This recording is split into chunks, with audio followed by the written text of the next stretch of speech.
Assalamualaikum warahmatullahi wabarakatuh. Perkenalkan, nama saya Putri Alianingrum dengan NIM 201230055. Saya dari Fakultas Tarbiyah dan Keguruan, Program Studi Pendidikan Agama Islam. Saya dari kelas PAIM 4K. Di sini saya akan membuat tugas video penjelasan mengenai materi aliran psikologi behavioristik untuk memenuhi tugas ujian akhir semester mata kuliah Psikologi Pendidikan dengan dosen pengampu Bapak Ridwan, SPSI, MPSI.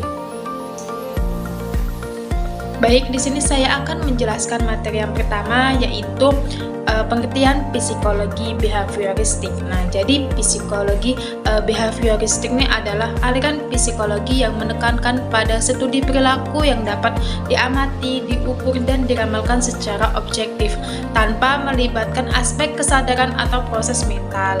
Aliran ini secara formal dimulai oleh John Bradley Watson itu pada awal abad ke-20 melalui makalahnya itu Psychology as the Behaviorist Views itu pada tahun 1913. Nah, behaviorisme ini memandang bahwa perilaku manusia itu sebagai hasil adaptif terhadap stimulus lingkungan dan dikendalikan oleh prinsip-prinsip asosiasi. Nah, individu itu dipandang sebagai makhluk reaktif yang perilakunya itu dibentuk oleh pengalaman, stimulus lingkungan, serta diperkuat melalui umpan balik positif atau negatif. Nah, jadi konsep inilah melahirkan pandangan tentang manusia itu sebagai homo mechanicus atau makhluk mesin, di mana seluruh perilaku itu dianggap sebagai hasil dari proses belajar yang dipengaruhi oleh faktor lingkungan. Baik, di sini saya akan menjelaskan materi yang kedua, yaitu tokoh-tokoh aliran psikologi behavioristik. Nah, jadi tokoh yang pertama itu ada Ivan Petrovich Pavlov. Nah, itu pada tahun 1849 sampai 1936. Nah, jadi Ivan Petrovich Pavlov ini adalah tokoh psikologi Rusia yang mempelopori aliran behaviorisme, terutama untuk karyanya dalam pengkondisian klasik. Nah, menurut Pavlov, aktivitas organisme itu dapat dibedakan menjadi dua. Nah, aktivitas yang pertama itu ada aktivitas yang bersifat reflektif, yaitu aktivitas organisme yang tidak disadari oleh organisme yang bersangkutan. Nah, aktivitas yang kedua itu ada aktivitas yang disadari. Nah, jadi aktivitas yang disadari ini yaitu aktivitas atas kesadaran organisme yang bersangkutan. Nah, Pavlov menolak metode introspektif dan menekankan pentingnya pendekatan objektif dan eksperimental dalam psikologi. Nah, melalui eksperimennya dengan anjing, Pavlov ini menunjukkan bahwa perilaku itu dapat dibentuk melalui asosiasi antara stimulus dan respon, sebuah konsep yang menjadi dasar dalam pembentukan kebiasaan dan pembelajaran. Nah, teorinya ini memberi pengaruh besar tidak hanya dalam ilmu psikologi, tetapi juga dalam pendidikan, ilmu saraf, dan budaya populer. Nah, tokoh yang selanjutnya yaitu ada Edward Lee Thorndike, itu pada tahun 1874 sampai 1949. Nah, jadi Edward Lee Thorndike ini merupakan tokoh yang mengadakan penelitian mengenai animal psychology. Nah, jadi Edward Lee Thorndike ini juga adalah pelopor teori belajar trial and error melalui eksperimen psikologi hewan. Nah, ia ini menyatakan bahwa belajar itu terjadi melalui pembentukan koneksi antara stimulus dan respon. Nah, ada 3 hukum utamanya adalah yang pertama itu ada hukum kesiapan, kedua hukum latihan, dan yang ketiga itu ada hukum efek. Nah, Thorndike ini kemudian merevisi teorinya, yaitu latihan tidak selalu menjamin penguatan dan reward lebih efektif daripada punishment. Nah, jadi teorinya ini menjadi fondasi penting dalam psikologi pendidikan dan behaviorisme fungsional. Nah, tokoh yang ketiga itu ada John Bradley Watson, itu pada tahun 1878 sampai 1958. Nah, jadi John Bradley Watson ini adalah pelopor aliran behaviorisme yang menekankan bahwa psikologi itu harus mempelajari perilaku yang dapat diamati, bukan pikiran atau perasaan yang tidak tampak.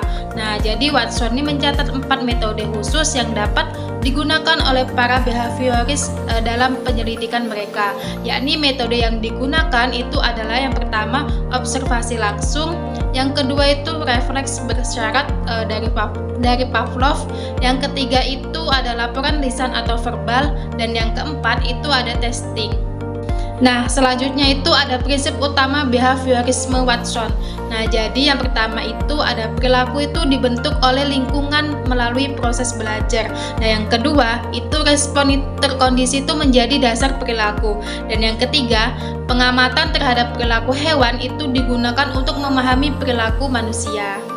Nah, jadi pemikirannya ini menjadikan psikologi itu lebih objektif dan ilmiah, serta menjadi dasar pendekatan pembelajaran itu berbasis stimulus dan respon. Nah, tokoh yang keempat itu ada Bruce Frederick Skinner. Itu pada tahun 1904 sampai 1990. Nah, jadi Bruce Frederick Skinner ini adalah tokoh utama behaviorisme modern yang mengembangkan teori conditioning operant, yaitu proses pembelajaran itu melalui konsekuensi dari perilaku.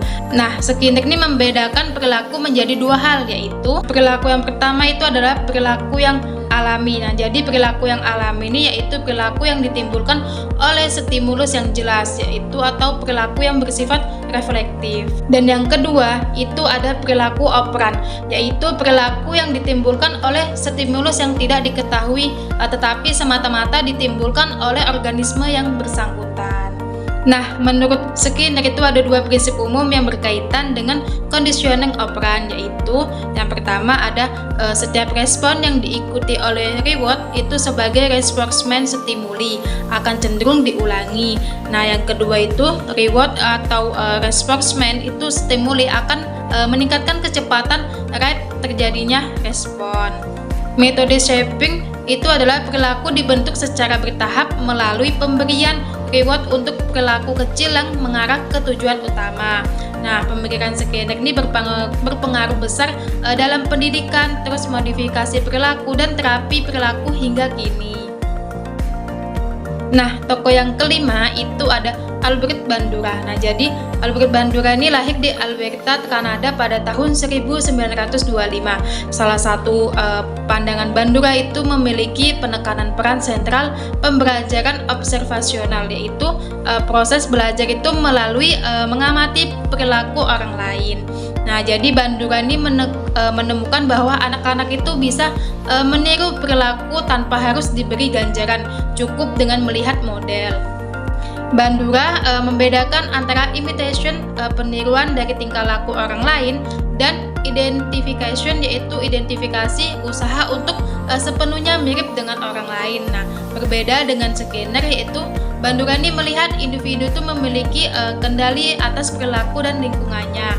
Salah satu kontribusi penting Bandura itu adalah penggunaan teknik modeling dalam teori fobia, di mana klien itu diajak untuk mengamati model yang mampu menghadapi ketakutannya secara bertahap. Nah, proses ini membantu klien membangun kepercayaan diri dan mengubah perilaku secara positif untuk mengatasi ketakutannya.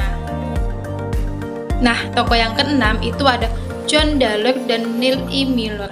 Nah, jadi John Dallor dan Neil E. Miller ini mengembangkan teori belajar yang menekankan hubungan antara respon dengan cue stimulusnya, serta menangani peran motivasi dalam tingkah laku dan bagaimana motivasi belajar dapat diperoleh.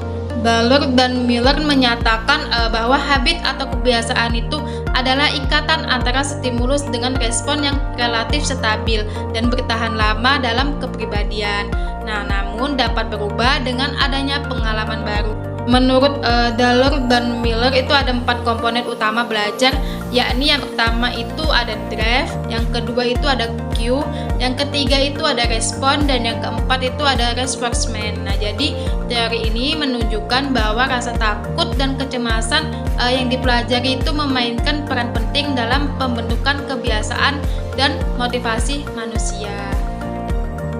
Baik, di sini saya akan menjelaskan materi yang ketiga, yaitu pandangan aliran behavioristik terhadap manusia.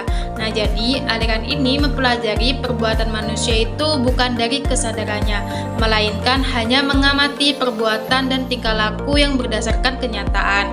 Nah, menurut para ahli psikologi behavioristik, itu memandang manusia itu tidak pada dasarnya baik atau jahat. Nah, manusia itu akan berkembang berdasarkan stimulus yang diterimanya dari lingkungan sekitarnya. Lingkungan yang buruk akan menghasilkan manusia buruk, tetapi jika lingkungan yang baik akan menghasilkan manusia yang baik. Nah, para ahli yang melakukan pendekatan behavioristik ini memandang manusia itu sebagai pemberi respon sebagai hasil dari conditioning yang telah terjadi. Baik, di sini saya akan menjelaskan materi yang keempat, yaitu teori tentang dinamika perilaku manusia. Nah, jadi dinamika perilaku manusia ini ditentukan dan dipengaruhi oleh beberapa faktor. Nah, yang pertama itu ada pengamatan atau penginderaan. Nah, jadi pengamatan atau penginderaan ini adalah proses belajar mengenal segala sesuatu yang berada di lingkungan sekitar dengan menggunakan alat indera seperti penglihatan, pendengaran, pengecap, pembau, dan peraba.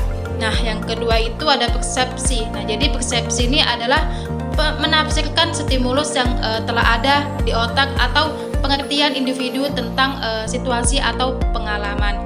Nah, yang ketiga ini ada berpikir. Jadi berpikir ini adalah aktivitas yang bersifat indusional untuk menemukan hubungan antara bagian-bagian pengetahuan.